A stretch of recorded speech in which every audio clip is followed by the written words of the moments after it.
मिरज तहसील कार्यालय आवारात वाहनांचं बेशिस्त पार्किंग, तालुक्यातून कामानिमित्त येणाऱ्या नागरिकांची मोठी गैरसोय. मिरजेचे तहसीलदार याकडे लक्ष देतील काय? मिरज तहसील कार्यालयाच्या आवारात दुचाकी वाहनांचं बेशिस्त पार्किंग नागरिकांसाठी डोकेदुखी ठरली आहे. याकडे तहसीलदारांचं पूर्णपणे दुर्लक्ष झाल्याने नागरिकांमधून तीव्र नाराजी व्यक्त होतीये. मिरज इथं तहसीलदार कार्यालयात शासनाशी संबंधित विभागाची अनेक कार्यालये आहेत.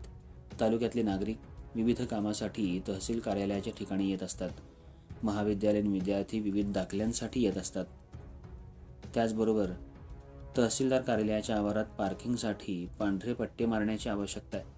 कामानिमित्त येणारे नागरिक आपली वाहनं आवारात अस्ताव्यस्तपणे लावून निघून जातात. त्यामुळं आवारातून चालत जाणं नागरिकांसाठी, महिलांसाठी, विद्यार्थ्यांसाठी गैरसोयीचं ठरतंय. तहसीलदार कार्यालयाच्या बाहेर बेकायदेशीर खोकीधारकांचा विळखा पडलाय. त्यामुळे खोक्यांच्या बाहेर देखील वाहनं लावली जात आहेत.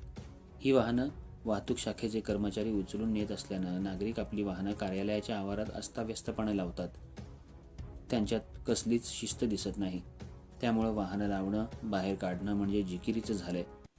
वाहनं लॉक केल्यामुळं जागेवरून हलवता येत नाही. त्यामुळं नागरिकांना याचा प्रचंड त्रास सोसावा लागतोय. नागरिक आणि वाहनधारकांची होणारी गैरसोय लक्षात घेऊन तहसीलदारांनी तहसील कार्यालय आवारात दुचाकी वाहनांच्या पार्किंगसाठी कायमची उपाययोजना करावी, पार्किंगला शिस्त लावावी, जेणेकरून नागरिकांना कसलाही त्रास होणार नाही.